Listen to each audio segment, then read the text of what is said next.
Hello दोस्तों, आप सभी कैसे हैं? उम्मीद करता हूं आप सभी सकुशल होंगे और आपकी पढ़ाई अच्छे से चल रही होगी। दोस्तों, आज की जो टॉपिक है वो प्राचीन भारत की महत्वपूर्ण रचनाएं एवं एक टॉपिक और है कुछ प्रमुख राजा और उनके दरबार के कवि। ये दोनों टॉपिक आज हम कवर करेंगे। इसको ध्यानपूर्वक आप लोग अध्ययन करिए और इस टॉपिक का एंजॉय कीजिए। चलिए शुरू करता हूँ आज की टॉपिक। तो आज की टॉपिक में हम सबसे पहले रचनाएं देखेंगे। रचनाओं में सबसे पहले बात करते हैं महाभाष्य की। तो ये रचना है महर्षि पतंजलि की। मुद्रा राक्षस की बात करें तो विशाखदत्त जी की है, और आदि पुराण की बात करें तो जिनसेन जी की है, और उत्तर पुराण गुणभद्र की है। बृहत कथा मंजरी क्षेमेंद्र जी की है। और अर्थशास्त्र की बात करें तो विष्णुगुप्त की है। अर्थशास्त्र नाम से है बट ये राजनीति से संबंधित है, तो याद रखिएगा आप लोग। बुद्धचरितम किसकी रचना है तो अश्वघोष की है। मिलिंद पन्हो नागसेन की है, और नाट्यशास्त्र भरत मुनि की एवं कामसूत्र वात्स्यायन की है। आगे बात करते हैं कुछ अन्य बातों की। तो पाणिनि की अष्टाध्यायी रचना है। अष्टाध्यायी जो है पाणिनि की है, और बौद्ध संघ के लिए बनाए गए जो नियम कानून थे वो त्रिपिटक पुस्तक में वर्णित हैं।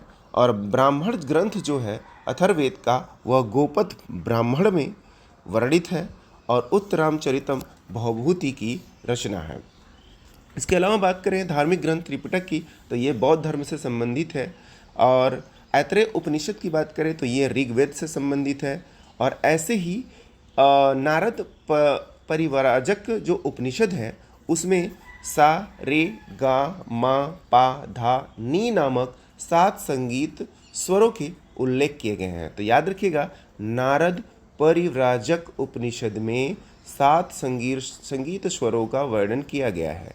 और नाट्यशास्त्र सभी को पता है भरत मुनि की रचना है।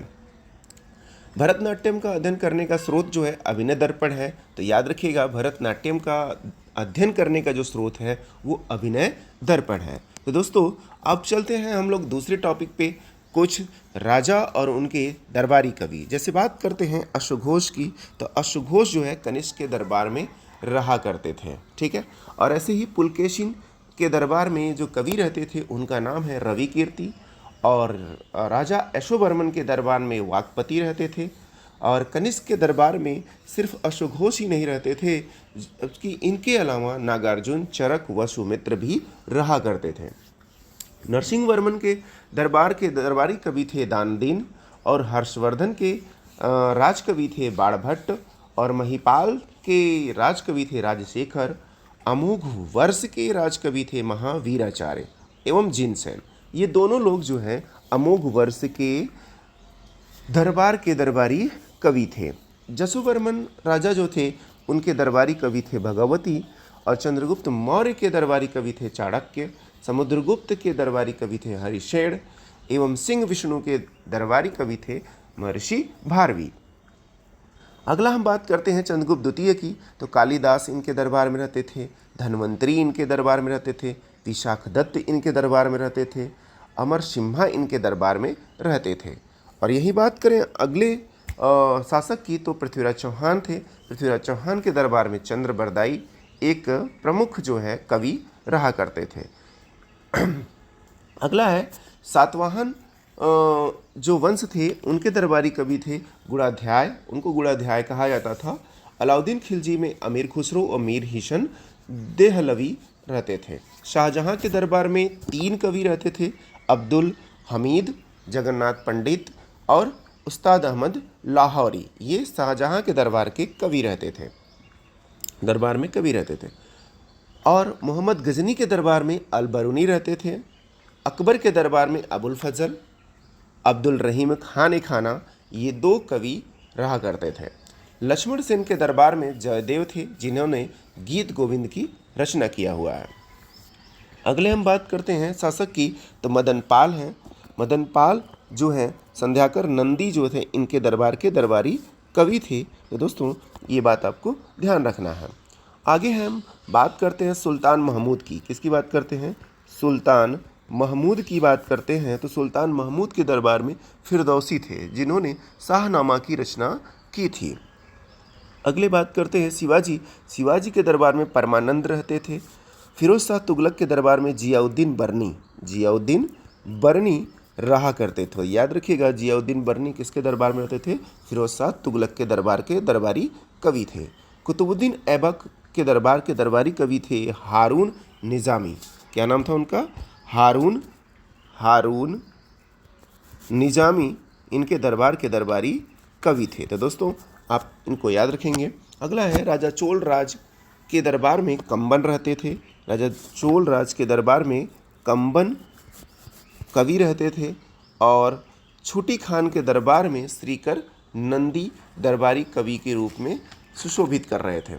और बात करें अगले तो कृष्णदेव राय के दरबार के दरबारी कवि थे अल्लाह शानी पेद्दन उनका नाम था। राजा नरसिंह देव के दरबार के दरबारी कवि थे हलधर मिश्र। नाम क्या था दोस्तों? हलधर मिश्र उनका नाम था, जो किसके दरबार में रहते थे? वो राजा नरसिंह देव के दरबार में रहते थे। बलियार सिंह के दरबार में गंगाधर मिश्र रहते थे। बलियार सिंह के दरबार में गंगाधर मिश्र। वाजिद अली शाह, आप लोगों ने नाम सुना होगा, वाजिद अली शाह, ये आपको पता होगा, ये लखनऊ के नवाब हैं। क्या है? लखनऊ के नवाब हैं। और इनके दरबार के कवि रहते थे जो, उनका नाम था आगा हसन अमानत।